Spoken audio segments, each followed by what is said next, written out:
Recently Greenland में हुए थे इलेक्शंस और इस इलेक्शन रिजल्ट से हारने वाली पार्टी उतनी दुखी नहीं हुई जितने दुखी हुए यूएस के प्रेसिडेंट डोनाल्ड ट्रंप, क्योंकि उन्होंने एक ख्वाब देखा था जो पूरा होते होते रह गया। And I also have a message tonight for the incredible people of Greenland. We strongly support your right to determine your own future, and if you choose, we welcome you into the United States of America. We need Greenland for national security and even international security, and we're working with everybody involved to try and get it. जो लोग 2019 से news पढ़ते आ रहे हैं उन्होंने शायद कभी कहीं ये पढ़ा हो कि 2019 में जब डोनाल्ड ट्रंप यूएस प्रेसिडेंट थे तो उन्होंने पब्लिकली ये प्रपोज किया था कि वो ग्रीनलैंड को खरीदना चाहते हैं। ये स्टेटमेंट इतना पॉपुलर हुआ था कि डेनमार्क को रिटेलिएशन में पब्लिक स्टेटमेंट देना पड़ा कि Greenland is not for sale. उन्होंने कहा कि डोनाल्ड ट्रंप एकदम बचकानी और फूलिश बातें कर रहे हैं। अब उस समय भले ही लोग उन पर हंसे हों, बोला हो ये कैसी पागलों जैसी बातें कर रहा है, मगर वो अकेले यूएस प्रेसिडेंट नहीं थे ऐसे जिसने ग्रीनलैंड को खरीदने में इंटरेस्ट दिखाया हो। हिस्ट्री में कई बार यूएस के प्रेसिडेंट्स ने ग्रीनलैंड को खरीदने की कोशिश की है। Which brings us to an interesting question, क्या ग्रीनलैंड को खरीदना पॉसिबल है? या फिर इससे भी बड़ा question,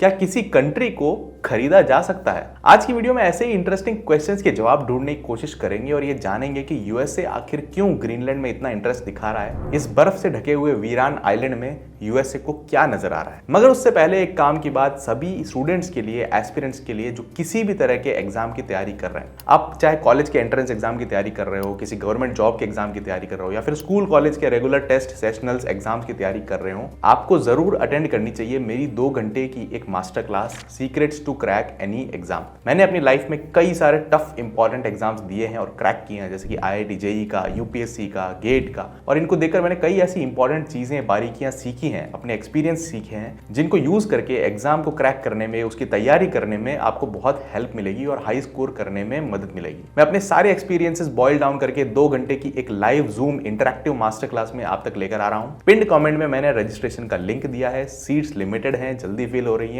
please check it out. तो चलिए शुरू करते हैं ग्रीनलैंड का सफर। तो सबसे पहले बात कर लेते हैं सबसे इंपॉर्टेंट सवाल की, क्या किसी कंट्री को खरीदा जा सकता है? अगर आप मेरे रेगुलर व्यूअर हैं तो आपको याद होगा एक वीडियो में हमने डिस्कस किया था कि हिस्ट्री में कुछ ऐसे लोग भी हुए हैं जिन्होंने एक किसी आइलैंड को किसी कंट्री से खरीद कर उसको एक इंडिपेंडेंट कंट्री घोषित करने की कोशिश की है। I got little late for the Dhwajarohanam. It is supposed to be 6:40 to 7. I told the son, don't come out till I finish the Dhwajarohanam. And today 40 minutes sunrise late. मगर jokes and साइकोज apart, किसी country को खरीद पाना possible नहीं है, क्योंकि कुछ खरीदने के लिए आपको चाहिए 2 चीज, एक बायर और एक सेलर।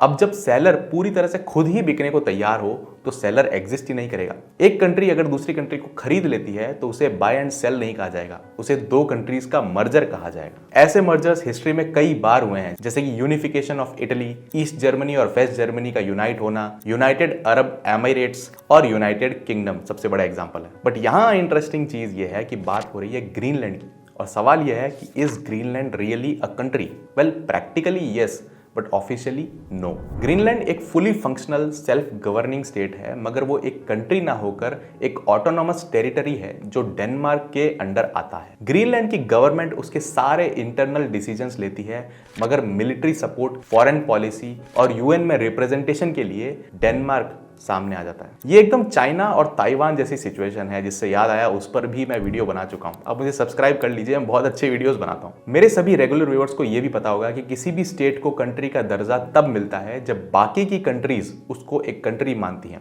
या फिर शॉर्ट में कहें यूनाइटेड नेशंस उसको एक कंट्री मानता है, उसको एक मेंबर बनाता है और उसको एक वोट का राइट मिलता है अपनी जनरल असेंबली में। ये यूनाइटेड नेशंस का वोटिंग राइट, ये मेंबरशिप ग्रीनलैंड के पास में नहीं है। उसके लिए वोटिंग, उसके लिए मेंबरशिप डेनमार्क करता है। दरअसल डेनमार्क के एक्सप्लोरर्स ने ईयर 1721 में ग्रीनलैंड को अपनी कॉलोनी बना लिया था, उस पर कब्जा कर लिया था। ओवर द इयर्स ग्रीनलैंड एक कॉलोनी नहीं रहा और वो पूरी तरह से किंगडम ऑफ डेनमार्क के अंदर एक टेरिटरी बन गया, एक काउंटी बन गया। मगर पहले जो डेनमार्क और ग्रीनलैंड का इंटीग्रेशन था उसमें डेनमार्क की पॉलिसीज, उसके कल्चर्स ग्रीनलैंड पर थोपे जाते थे, और ग्रीनलैंड के लोगों का कहना था कि वो कल्चरली डिफरेंट हैं, उनकी लैंग्वेज डिफरेंट है, इसीलिए उनको एक सेल्फ कंट्रोल गवर्नमेंट देनी चाहिए। फिर वर्ल्ड वॉर 2 का एरा आया जिसमें इंडिपेंडेंस की बात होने लगी, ऑटोनॉमी की बात होने लगी, और तब डेनमार्क ने डिसाइड किया कि भाई ग्रीनलैंड को ऑटोनॉमी दे देनी चाहिए। 1979 में डेनमार्क ने होम रूल एक्ट पास किया, जिससे ग्रीनलैंड को एक ऑटोनॉमस स्टेट बना दिया गया, उसकी इंडिपेंडेंट गवर्नमेंट कर दी गई। सिर्फ एक्सटर्नल अफेयर्स, फॉरेन पॉलिसीज के लिए डेनमार्क रिस्पॉन्सिबल था उसके। तो चलिए ग्रीनलैंड डेनमार्क की इक्वेशन हम समझ गए। अब बात करते हैं कि यूएसए को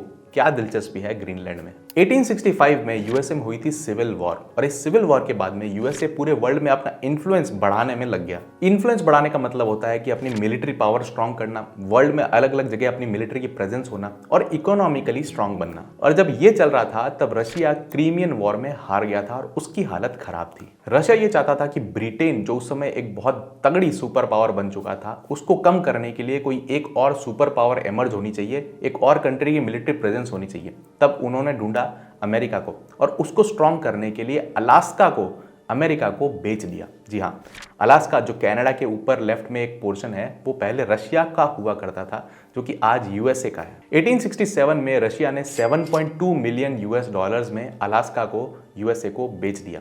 ये उस समय की बात चल रही है जब कॉलोनीज हुआ करती थी, एक देश पर दूसरे देश का कब्जा हुआ करता था, मालिकाना हक हुआ करता था, ह्यूमन राइट्स की कोई बात नहीं करता था, वहां पर रहने वाले लोगों के बारे में किसी ने नहीं सोचा, सिर्फ उस जमीन का मालिकाना हक समझा और उसको बेच दिया। अब जब यूएसए ने आर्कटिक रीजन के अंदर अलास्का का लैंड एक्वायर कर लिया तो उन्हें और लालच आया, और आर्कटिक सर्कल के अंदर अपनी प्रेजेंस बढ़ाने के लिए उन्होंने सोचा कि क्यों ना ग्रीनलैंड के इस वीरान आइलैंड को भी कैप्चर कर लिया जाए, इसको भी खरीद लिया जाए। उस समय यूएसए और डेनमार्क में डील फाइनल हो चुकी थी, डेनमार्क बेचने के लिए भी तैयार हो गया था ग्रीनलैंड को, मगर यूएसए की पार्लियामेंट ने इस प्रपोजल को पास नहीं किया और डेनमार्क खरीदा नहीं जा सका। इसके बाद में रिपीटेडली 1910 में, 1946 में यूएसए ने फिर से डेनमार्क से ग्रीनलैंड को खरीदने की बातचीत की, मगर वो कभी सफल नहीं हो पाए। रिसेंटली 2019 में जब डोनाल्ड ट्रंप पहली बार यूएस प्रेसिडेंट बने थे, तो उन्होंने पब्लिकली अनाउंस किया कि हम ग्रीनलैंड को खरीदना चाहते हैं, और रिपीटेडली एक स्टेटमेंट वो देते थे कि डेनमार्क ओन्स ग्रीनलैंड, जिसका मतलब यह है कि डेनमार्क ग्रीनलैंड पर मालिकाना हक रखता है, ग्रीनलैंड उसका पार्ट नहीं है। ये काफी विवादास्पद स्टेटमेंट था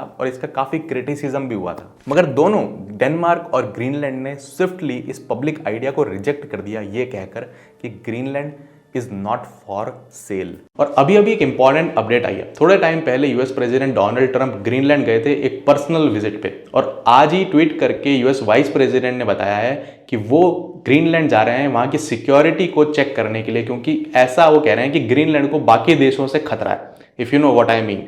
I'm going to visit some of our guardians in the Space Force on the northwest coast of Greenland, and also just check out what's going on with the security there of Greenland. So we're going to check out how things are going there. And I say that speaking for President Trump, we want to reinvigorate the security of the people of Greenland because we think it's important to protecting the security of the entire world. कितना interest दिखा रहा है USA Greenland में। मगर क्यों USA Greenland को खरीदने के पीछे पड़ा है? सबसे पहला तो है obvious reason, natural resources. Greenland natural rare earth minerals, uranium और ऑयल में रिच है, और यूएसए को ऑयल और यूरेनियम दोनों ही पसंद है। मगर जो सबसे बड़ा रीजन है ग्रीनलैंड को खरीदने का, वो है the north west passage. Presently अगर किसी शिप को पैसिफिक ओशियन से अटलांटिक ओशियन में जाना है तो उसे अमेरिकन कॉन्टिनेंट को पार करने के लिए पैनामा कैनाल में से होकर जाना पड़ेगा, जो कि एक बहुत बड़ा बॉटल नेक है। अब इसका अल्टरनेट रूट है कनाडा के ऊपर से होकर जाना, इन छोटे छोटे आइलैंड्स के बीच में से, जहां ग्रीनलैंड भी आता है। मगर प्रॉब्लम यह है कि ये जो नॉर्थ वेस्ट पैसेज है, ये पूरे साल बर्फ से ढका रहता है। यहाँ का जो पानी है वो हमेशा जमा हुआ रहता है, बर्फ रहता है, तो यहाँ से शिप्स नेविगेट नहीं कर पाती। मगर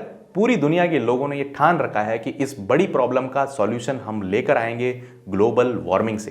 पूरे वर्ल्ड ने दबा के ग्लोबल वार्मिंग करनी शुरू कर दी है, जिससे पोलर आइस पिघल रही है, और ये जो आइस है नॉर्थ वेस्ट पैसेज में जमी हुई, ये धीरे धीरे पिघल रही है और यहाँ पर पानी बनने लगा है। ऐसा एस्टिमेटेड है कि 2060 तक अगस्त और सितंबर के महीने में पूरी तरह से यहाँ का सी रूट ओपन रहेगा शिप्स के लिए, और 2 महीने दबा के शिप्स यहाँ से निकल सकती हैं, और तब ग्रीनलैंड बन जाएगा एक बहुत बड़ा शिपिंग हब, एक शिपिंग सेंटर, एक कार्गो स्टॉपिंग पॉइंट। इसके साथ बोनस में आएंगे military bases, naval bases, Arctic circle पर पकड़ और पूरे वर्ल्ड के साथ नेगोशिएट करने की पावर जो यूएसए को बहुत पसंद है।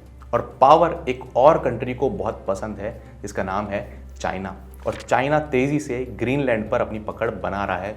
वहाँ ये ट्राई कर रहा है कि वो किसी तरह से साइंटिफिक एक्सपेरिमेंट के नाम पर अपने मिलिट्री बेसिस एस्टैब्लिश कर ले, अपने शिप्स को वहाँ स्टेशन कर ले और आर्कटिक सर्कल के इस न्यू फाउंड शिपिंग रूट पर कब्जा जमा ले, जो कि यूएसए होने नहीं देना चाहता। मगर पूरी वीडियो में हमने एक बात तो सोची ही नहीं कि बेचारा ग्रीनलैंड क्या चाहता है। ग्रीनलैंड को चाहिए पैसा अपने आप को सस्टेन करने के लिए और डेवलप करने के लिए, क्योंकि उनकी लिविंग कंडीशंस बहुत हार्श हैं, उन्हें एनर्जी की बहुत ज़्यादा रिक्वायरमेंट। अभी उनके पैसे की नीड मेजरली डेनमार्क से फुलफिल होती है। डेनमार्क बहुत ज़्यादा फंडिंग देता है ग्रीनलैंड को। इधर चाइना भी अपना थोड़ा थोड़ा लालच दे रहा है पैसे का ग्रीनलैंड को वहाँ पर बेस एस्टैब्लिश करने के लिए। यूएसए भी एक तरफ काफ़ी वैल्यूएबल डील्स और अपने डॉलर का लालच दिखाकर ग्रीनलैंड को अपनी तरफ खींचना चाहता है। डोनाल्ड ट्रंप रिपीटेडली ये कहते हैं कि ग्रीनलैंड यूएस के साथ शामिल होना चाहता है। ग्रीनलैंड के लोग ये चाहते हैं कि वो यूएस के पार्ट बने। जबकि सरप्राइजिंगली जनवरी 25 में ग्रीनलैंड में एक ओपिनियन पोल हुआ जिसमें 85% लोगों ने ये वोट किया